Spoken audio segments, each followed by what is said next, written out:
In the Dragon Ball Super manga, at the conclusion of the superhero arc, we caught a slight glimpse of Gohan versus Vegeta in the main timeline. After being brought to planet Beerus when Goku sensed the power of his beast form on Earth, Beast Gohan sparred against Ultra Instinct Goku and then later Broly as well, but his battle against Vegeta was really short-lived, like a single panel on a page type short. But if Beast Gohan were to actually have an all-out battle against Ultra Ego Vegeta, how do you think this would have played out? Well, today we finally get to see just how this might have taken place thanks to Dark Hanzo. In the latest chapter of Pride of the Beast, during the middle of their training with Broly, Goku and Vegeta are alerted of a call coming in from Earth from Bulma that something happened with Gohan recently and he wants to speak to them immediately. When they arrive back on Earth, Gohan explains to them that he not only fought against Cell again, but this was a very different version of Cell, a giant version of him that was much stronger than the one that they fought all those years ago. Not only that, but Gohan tells them that he tapped into a new hidden power that he didn't even know he had. Hearing this, Goku is super excited to get his chance to face Gohan in a serious sparring match, but having already tested Broly's strength, Vegeta steps in and tells him that it's his turn to spar, so Goku sits this one out. When they first begin, Gohan undergoes his Ultimate Potential Unleashed transformation, to which Vegeta responds by just going Super Saiyan 2 in order to see how Gohan responds to a form seemingly weaker than his own. But when Vegeta demands that he transform into this new form of his, Gohan admits that he doesn't exactly know how to yet. This angers Vegeta, who goes Super Saiyan Blue Evolved and fires a giant Big Bang attack down at Gohan. Gohan tries his best to hold off Vegeta's attack, but at his current power level, Vegeta is still able to overpower him. After being shot with another blast, Gohan digs deep within himself, realizing that he has to stop being so arrogant when it comes to his power. Every time people like Goku counted on him, he's let them down or needed to be saved himself. But now, no more. Pushed to his absolute limit with the power of a god beating him down, Gohan is forced through rage and desperation to finally tap back into Beast.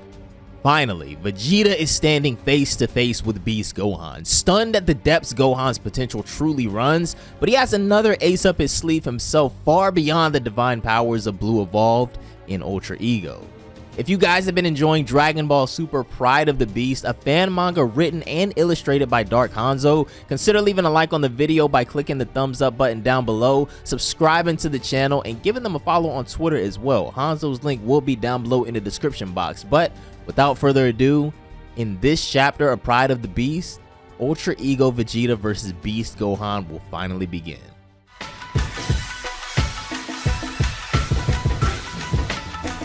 Damn you, Vegeta scoffs as the magnitude of Beast Gohan's power starts to set in. In an instant, Gohan appears behind Vegeta, much to Vegeta's shock, and before he can even think to react, he turns around and is met by a crushing punch that sends a shockwave through him. Next, Gohan reels back and delivers an earth-shattering gut punch to Vegeta before disappearing again, and it's very apparent by the look on Vegeta's face that he may have been severely underprepared for Gohan's new power. But then, he snaps out of it. "Do you think I can't keep up with your speed?" he roars, but by the time he looks up, Gohan is already darting towards him again. He grabs him by the face and mushes him backwards, creating this massive crater in the ground underneath them with such force that it creates this huge explosion. When the smoke clears, Gohan, still with his hand over Vegeta's face, notices that his entire demeanor has now changed. Vegeta isn't hurt, shaken, or even slightly fearful of Gohan's power anymore. In fact, he looks slightly psychotic now. Vegeta starts laughing as the look in his eyes gets a little more maniacal. Gohan notices something changing within Vegeta, but before he can separate, Vegeta's aura explodes in a pillar of purple light that erupts out of the crater. Vegeta levitates out of the crater in an explosion of divine and destructive aura, pushing Gohan back, who looks on in amazement, not quite sure what's happening with Vegeta. When he does come out of that crater, Vegeta has finally awakened Ultra Ego once again, giving Gohan his first official look at Vegeta's new form.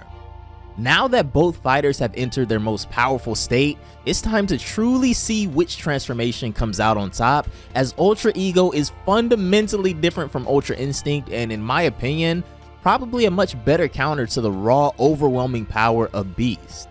Ultra Ego Vegeta is finally born. Vegeta looks back over at Gohan, who is slightly taken aback now, as he mentions that he's been focusing part of his training for a while now on getting his perception accustomed to Divine Ki. But being able to clearly sense Vegeta's power like this is frightening, he goes on. I imagine you can already sense Divine Ki, Vegeta says to Gohan as he descends back to the ground and reaches into his waistband looking for something. Do you know what kind of power this is that's overflowing in my body? The power of a god of destruction, he finishes as he pulls out the earring that Beerus gave him and places it on. Damn it, he thinks to himself. Lord Beerus forces me to wear this ridiculous earring every time I transform to symbolize that I'm wielding the power of destruction.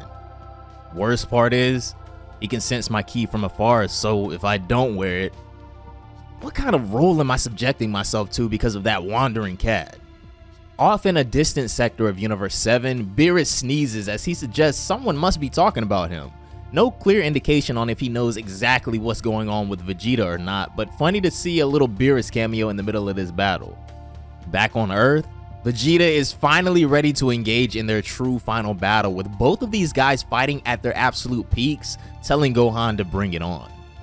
With the feeling being mutual, Gohan appears right over his head and throws a kick, to which Vegeta of course blocks, creating an intense shockwave around the battlefield and another crater in the ground underneath them.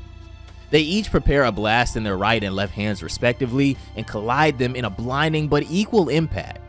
Beast Gohan is the first to emerge from the smoke, but Vegeta is right behind him, chasing him into the sky. These two powerhouses now take their battle to the skies, clashing back and forth, trading blows, and unbeknownst to Gohan, making Vegeta more and more powerful with each and every strike. Vegeta and Gohan, for lack of better words, are pretty much evenly matched, and no one seems to have a clear upper hand. Down below, Goku is kinda skeptical on the outcome of this battle, seeing how hard these two are going, as he notices, just like us, that Gohan and Vegeta are pretty much fighting on equal terms. That's incredible, he goes on. I just hope the Earth holds up. They're really taking this serious.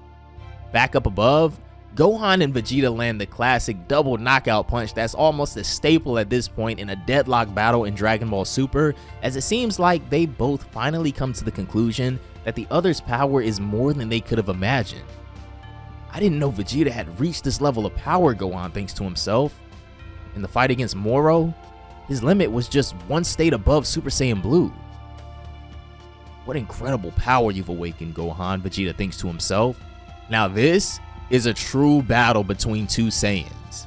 This is when Gohan starts charging a Beast Kamehameha and fires it directly at Vegeta, who actually has to hesitate on tanking this massive damage or not. Seemingly, Gohan's attack completely engulfs Vegeta, and this looks like it could be the end of the battle, but suddenly, to his right, Gohan notices something. Vegeta appears surprisingly, using instant transmission of all moves to evade the attack. Do you think you can really beat me with that? Vegeta roars, decking Gohan out of his attack with a punch. It's been a while since we've seen Vegeta use this technique that he learned from Planet Yardrat, and he vows to never use it again, but in a dire situation like this, and in pushing himself to his absolute limits, he has to use everything at his disposal. He hits Beast Gohan with another powerful combination, ending it with a deadly uppercut, as it finally seems like someone is gaining the upper hand in this battle, and possibly, to the shock of many of us, it looks like it might be Vegeta. For now at least, I think that is where we're going to stop this one, guys. Let me know down below in the comments which form you think looks the best in this art style. Ultra Ego Vegeta or Beast Gohan, because Hanzo's art is really kicking ass in this story. Personally, by now, I'm sure you guys know how I feel about Vegeta. He's like one of my top 3 favorite characters of all time in anime, so I gotta go with him, especially in Ultra Ego. I hope you all have been enjoying Dragon Ball Super Pride of the Beast so far. If I had to guess, we have maybe 2 more parts to this at most, so be sure to subscribe to the channel and turn those notifications on so you never miss an upload as soon as they go live. Dark Hanzo's Twitter will be linked down below in the comments, so be sure to go and support the homie, and I think his commissions might be open as well. I could be wrong about that, just make sure to go check his Twitter. Consider leaving a like on the video before we get out of here. You guys absolutely crushed the likes on part 1, so I think we can do even better on this episode since we finally got to Ultra Ego Vegeta versus Beast Gohan. Have a great day, and I will see you fellas in the next one. Bye guys.